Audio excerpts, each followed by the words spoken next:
എവിടെ നോക്കിയാലും വിഷമത്തിന്റെയും ദുരിതത്തിന്റെയും പ്രയാസത്തിന്റെയും കാണാ കയങ്ങൾ നീന്തിത്തുടിച്ചു കൊണ്ടിരിക്കുന്ന വാർത്തകളാ ദൈനംദിനം മലയാളികൾ കേട്ടുകൊണ്ടിരിക്കുന്നത്. ഇന്നിതാ അടുത്ത സമയത്തതാ ലോകം മുഴുവനും നിറകണ്ണുകളോടെ മനസ്സുരുകിപ്പോയ ഒരു വാർത്ത കേൾക്കാനിടയായി. ഇന്ത്യയിലുള്ളതായ അഹമ്മദാബാദിൽ നടന്നതായ വിമാന അപകടങ്ങൾ. എന്റെ പ്രിയമുള്ള മുഅ്മിനീങ്ങളെ, അത് മാത്രമാണോ നമുക്ക് പറയാനുള്ളത്? കപ്പൽ അപകടങ്ങൾ നടന്നില്ലേ? എത്രയോ ദിവസങ്ങളിലായി വാഹന അപകടങ്ങളിലൂടെ ഒരുപാട് കുടുംബത്തിന്റെ അത്താണികളായ ആളുകൾ മരണമടഞ്ഞു പോകുന്നതായ വാർത്തകള് മനോമുഖരങ്ങളിൽ വിഷമങ്ങൾ ഉണ്ടാവുകയാണ്. ഇങ്ങനെയുള്ള പ്രതിസന്ധികൾ കടന്നു വരുമ്പോ, ഇങ്ങനെയുള്ള പ്രയാസത്തിന്റെ നിമിഷങ്ങൾ കടന്നു വരുമ്പോ ഒരു മുഅ്മിനായ മനുഷ്യനെ സംബന്ധിച്ചിടത്തോളം അവൻ ചെയ്തു വച്ചിരിക്കേണ്ടതായ കുറെ കാര്യങ്ങളുണ്ട്. 1400 വർഷങ്ങൾക്ക് മുമ്പ് ലോകത്തിന്റെ നേതാവ് നബി മുഹമ്മദ് മുസ്തഫ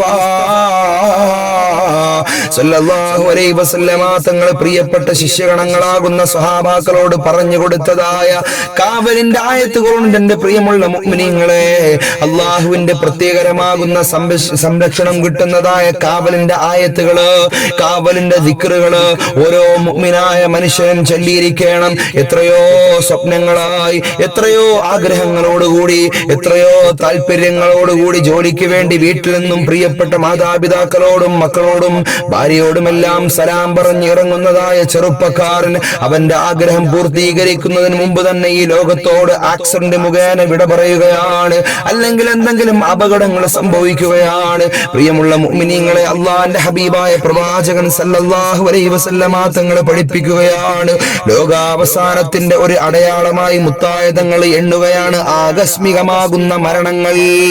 1400 വർഷങ്ങൾക്ക് മുമ്പ്, 1400 വർഷങ്ങൾക്ക് മുമ്പ് എന്റെ പ്രിയമുള്ള മുഅ്മിനീങ്ങളെ, പെടുന്നനെയുള്ള മരണങ്ങൾ കുറവായിരുന്നു, ആകസ്മികമാകുന്ന മരണങ്ങൾ കുറവായിരുന്നു. പക്ഷേ ഈ കാലഘട്ടത്തിലേക്ക് ഞാൻ നിങ്ങളും ഒന്ന് കണ്ണോടിച്ചു നോക്കുകയാണെങ്കിൽ എത്രയോ പെടുന്നനെയുള്ള മരണങ്ങൾ സംഭവിച്ചു പോവുകയാണ്.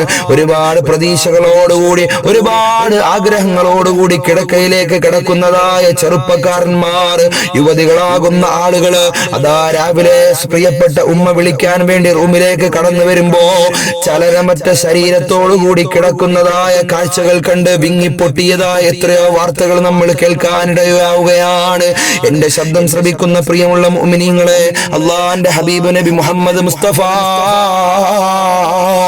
സല്ലല്ലാഹു അലൈഹി വസല്ലമ തങ്ങൾ പഠിപ്പിക്കുകയാണ്, മൻ ഖറഅ ആയത്തുൽ കുർസി, ആരെങ്കിലും ആയത്തുൽ കുർസി ഓതുകയാണെങ്കിൽ, അവന്റെ വീട്ടിൽ നിന്നും പുറപ്പെടുന്ന സമയത്ത് ആയത്തുൽ കുർസി ഓതുകയാണെങ്കിൽ, അവൻ വീട്ടിൽ നിന്നും പുറത്തുപോയി തിരിച്ച് വീട്ടിലേക്ക് മടങ്ങി വരുന്നത് വരെ അവനോ അവന്റെ കുടുംബക്കാർക്കോ വിഷമമുള്ള ഒരു വാർത്തയും കേൾക്കേണ്ടി വരില്ലെന്ന് മുഹമ്മദ് മുസ്തഫ സല്ലല്ലാഹു അലൈഹി വസല്ലമ തങ്ങൾ പഠിപ്പിക്കുകയാണ്. നമുക്ക് മോദാം ആയത്തുൽ കുർസി, നമുക്കറിയാത്തതല്ലല്ലോ.